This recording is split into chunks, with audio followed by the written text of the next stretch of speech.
नमस्कार स्वामी भक्तांनो, सर्वात आधी सर्वांना श्री स्वामी समर्थ, श्री गुरुदेव दत्त. स्वामींच्या कृपेने तुमचा दिवस शुभ आणि फलदायी जावो अशी मी स्वामींच्या चरणी प्रार्थना करून या व्हिडिओला सुरुवात करते.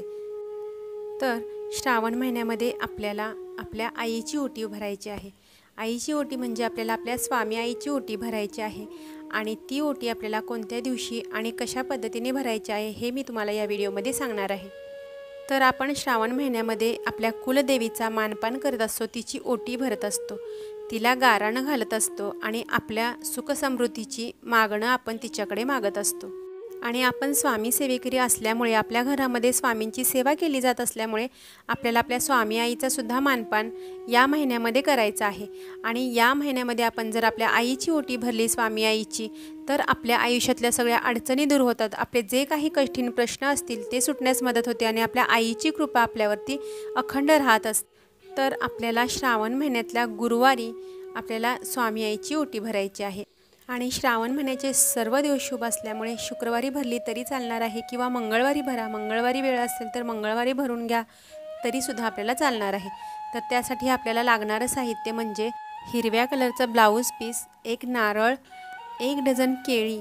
आता इथे आपण ब्लाऊज पीस तुम्ही पिवळ्या कलरचा पण घेऊ शकता किंवा तांबड्या कलरचा पण घेऊ शकता, पण ओटीच्या सामानामध्ये ओटी भरण्यासाठी सर्वात जास्त उत्तम म्हणजे हिरवा कलर महत्त्वाचा आहे, शुभ आहे. त्यामुळे शक्यतो हिरवाच घ्या आणि छानपैकी एक गजरा आणा. त्याचप्रमाणे ओटीचं जे सामान असतं म्हणजे जे पाऊच असतो त्यामध्ये सर्व असतं, बांगड्या वगैरे सर्व काही ओटीचं साहित्य दिलेलं असतं, तो सुद्धा पाऊच आपल्याला घ्यायचा आहे. जर मिळाला तर घ्या, नसेल तर तुमच्याकडे जर बांगड्या असतील देवीसाठी तर त्यासुद्धा तुम्ही इथे घेऊ शकता. अशा पद्धतीने एका ताटामध्ये आपल्याला ब्लाऊज पीस घ्यायचा आहे, त्यावरती नारळ ठेवायचा आहे, त्यावरती अखंड अक्षता ठेवायच्या आहेत, हळदी कुंकू हे ओटीसाठी लागणारे सामान आहे. आणि आपल्याला स्वामी आईंना हळदी कुंकूच घ्यायचं आहे, तिथे अष्टगंध चालणार नाही आहे, हळदी कुंकू घ्यायचं. तर आपल्याला गजरा मिळाला नाही तर गुलाबाचं फूलसुद्धा चालणार आहे. आणि जर गजरा मिळाला तर तो आपल्याला चाफ्यांच्या फुलांचा मिळाला तर अतिउत्तम. आणि तो जर नाही मिळाला तर तुम्हाला कोणत्याही पद्धतीची वेणी घ्या किंवा वेणी नसेल तर व्हाईट कलरचा गजरा असला तरीही चालणार आहे. तर अशा पद्धतीने आपल्याला ओटीचं सगळं साहित्य तयार करून घ्यायचं आहे. तर आता आपल्याकडे 2 पर्याय आहेत, ते म्हणजे घरामध्ये सुद्धा आपण हे सर्व साहित्य वापरून ओटी भरू शकतो आपल्या आईची. आणि जर आपल्याला मठामध्ये भरण्याची इच्छा असेल तर आपण हे सर्व साहित्य घेऊन तिथे जाऊन आपण आईची ओटी भरू शकतो. तर आता आपल्याकडे आईचा फोटो नसेल तर आपल्याकडे जर 9 गुरुवारचे व्रत पुस्तक असेल किंवा 11 गुरुवारचे व्रत पुस्तक असेल तर त्यामध्ये सुद्धा आईचा फोटो दिलेला आहे हिरव्या साडीमध्ये.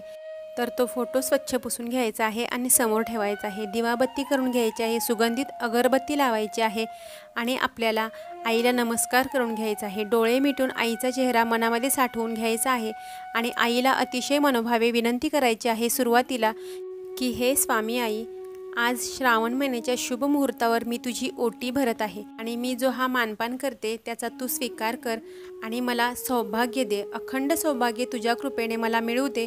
माझ्या घरावरती, माझ्या पतींवरती कुठलंही संकट असेल तर ते तू दूर कर. त्याचप्रमाणे माझ्या पतींना आणि मला एकमेकांची साथ आयुष्यभरासाठी मिळू दे. एवढी कृपा तू आमच्यावरती ठेव आणि तुझ्या कृपेने आमचा संसार जास्तीत जास्त फुलत राहून दे आणि आमच्या दोघांमधलं जे काही नातं आहे ते जास्तीत जास्त घट्ट होऊ दे. अशी कळकळीची विनंती आईला करून आपण जो ब्लाऊज पीस आणि नारळ घेतलेला आहे तो आईच्या समोर ठेवायचा.